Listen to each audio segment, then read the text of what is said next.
ఎన్నికల కంటే ముందు హడావిడిగా సరైన విధి విధానాలు అవలంబించకుండా టెండర్ ప్రాసెస్ను డీవియేట్ చేసి కొద్దిమంది వ్యక్తులకు ఆయాచిత లబ్ధి చేకూర్చడానికి ఔటర్ రింగ్ రోడ్డును అప్పచెప్పిండ్రని సమాజమంతా తెలంగాణ రాష్ట్రమంతా దీని మీద తీవ్రమైన చర్చ జరిగింది. ఆనాడు Congress party doctor YS Rajasekhara Reddy గారు ముఖ్యమంత్రిగా ఉన్నప్పుడు అంతర్జాతీయ ఎయిర్పోర్ట్తో పాటు ఔటర్ రింగ్ రోడ్డును జైకా నుంచి నిధులను తీసుకొచ్చి ఒక అద్భుతమైన మణిహారాన్ని తెలంగాణ రాష్ట్రానికి అంటే హైదరాబాద్ నగరం అంతర్జాతీయ నగరంగా విశ్వనగరంగా రాణించడానికి ఈ రెండు ప్రధానమైన కారణం. అంతర్జాతీయ airport, outer ring road, IT కంపెనీలు, ఫార్మా కంపెనీలు ఈ తెలంగాణ రాష్ట్ర ఆదాయంలో 60-65% ఈరోజు మన బడ్జెట్లో వస్తుంది అని అంటే ఆనాడు కాంగ్రెస్ పార్టీ తీసుకున్న నిర్ణయాల వల్ల ఈరోజు ఈ రాష్ట్ర ఆదాయం అత్యధికంగా పెరిగింది. ఇదే కాకుండా ఈ నగరం ప్రజల యొక్క అవసరాలు తీర్చాలి, దాహార్తి తీర్చాలి అని ఆనాడు పీజేఆర్ గారు పదే పదే చేసిన ధర్నాల నేపథ్యంలో కృష్ణానది జలాలను ఫేజ్ 1, ఫేజ్ 2, ఫేజ్ 3 కావచ్చు, గోదావరి నది జలాలను హైదరాబాద్ తాగునీటి దాహార్తిని తీర్చడానికి ఈ హైదరాబాద్ నగరానికి కృష్ణా గోదావరి జలాలను తరలించి ఇక్కడికి వచ్చి నివసించే లక్షలాది మంది ప్రజల యొక్క అవసరాల తాగునీటి సమస్యలను పరిష్కరించింది కాంగ్రెస్ పార్టీ. ఇదే కాకుండా ప్రపంచ నగరంతో పాటు పోటీ పడాలి అని అంటే ఈ దేశంలోనే అద్భుతమైన నగరంగా హైదరాబాద్ నగరం రాణించాలి అని అంటే మెట్రో రైలు ఉండాలి, మెట్రో అంతర్జాతీయ ప్రమాణాలతో ఉండాలి అని ఆనాడు పబ్లిక్ ప్రైవేట్ పార్ట్నర్షిప్లో ఈ నగరానికి మెట్రో రైలును తీసుకొచ్చి ఈ నగరాన్ని ప్రపంచ చిత్రపటంలో కాంగ్రెస్ పార్టీ పెట్టింది. అంటే ఈరోజు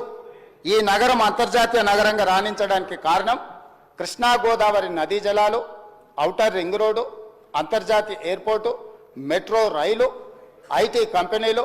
ఫార్మా కంపెనీలు, శాంతి భద్రతలను కాపాడడం, మత సామరస్యాన్ని పెంపొందించడం, ఇలాంటి ఎన్నో విధానపరమైన నిర్ణయాలు, కఠినమైన నిర్ణయాలు, రోజుకు 24 గంటలు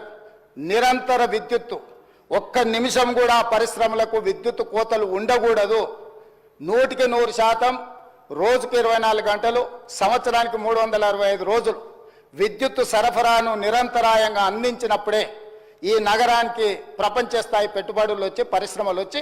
ఈ నగరం అభివృద్ధి చెందుతుంది. ఇక్కడ చదువుకుంటున్న యువతీ యువకులు డాక్టర్లుగా, లాయర్లుగా, ఇంజనీర్లుగా ముఖ్యంగా రాణించాలి అని ఆనాడు ఎన్నో కాలేజీలతో పాటు ఆనాటి ప్రభుత్వం తెచ్చిన ఐఎస్బి కావచ్చు, IIIT కావచ్చు, ఐఐటీలు కావచ్చు, ఇట్లాంటి అంతర్జాతీయ విద్యా సంస్థల్ని తీసుకొచ్చి ఆ సంస్థల్ని పెంపొందించి ఒక క్రీడా స్ఫూర్తిని పెంపొందించాలని క్రీడా స్టేడియంలను కట్టడమే కాకుండా అంతర్జాతీయ స్థాయి క్రీడల్ని నిర్వహించడం ఈ హైదరాబాద్ నగరంలో ఆనాడు ప్రభుత్వాలు తీసుకురావటంటే హైదరాబాద్ నగరం రాణించింది. అందుకే ఈరోజు మనము 2 లక్షల పైచిలకు కోట్ల బడ్జెట్కు చేరినామంటే ప్రధానమైన ఆదాయం ఇదే. వారు మనస్ఫూర్తిగా విచారణకి ఏదైతే అడిగినరో